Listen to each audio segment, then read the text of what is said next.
बाबा छत्रपती उदयनराजेंची तुम्ही भेट घेतली, विधानसभेच्या अनुषंगाने काय चर्चा झाली तुमची? नाही, ते बरेच दिवस आमची गाठभेट नव्हती.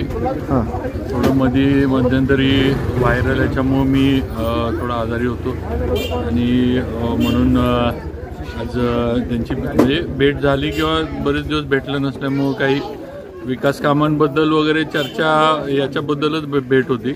बाकी काही निवडणुका वगैरे हा काही विषय आजच्या याच्यामध्ये नव्हता. पण नक्कीच आता आम्ही सगळे भाजपमध्ये आहे आणि भाजपच्या माध्यमातून जिल्ह्यामध्ये भारतीय जनता पार्टीचे जास्तीत जास्त आमदार आम्हाला कसे निवडून आणता येतील हा प्रयत्न नक्की आम्ही सर्वजण भारतीय जनता पार्टीचे पदाधिकारी असणारे जिल्ह्यातले सर्व आम्ही मिळून प्रयत्न नक्की करू. तुम्ही आता विधानसभेच्या अनुषंगाने आणि आपल्या तालुक्यात इतर जिल्ह्यात तालुक्यात पण लक्ष घालणार आहे का तुम्ही छत्रपती म्हणून? मी माझ्या इथं सातारा जावळी मतदारसंघात मी उभा राहणार आहे. बाकी आता समोर कोण जे उभा राहणार, लोकशाही आहे, समोर कोण ना कोण तर उभं राहणार.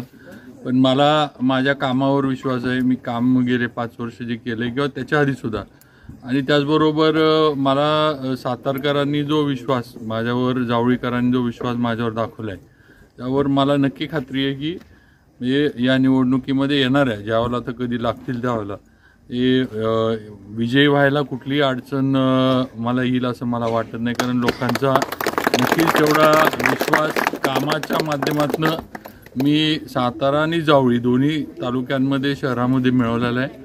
आणि भारतीय जनता पार्टीचं पण तेवढीच ताकद आहे.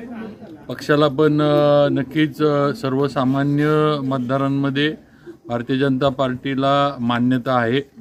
पंतप्रधान नरेंद्र मोदी असतील किंवा आमचे महाराष्ट्राचे नेते देवेंद्रजी फडणवीस असतील, हे दोन्ही नेते हे फार वेगळ्या ह्याचे नेते आहेत.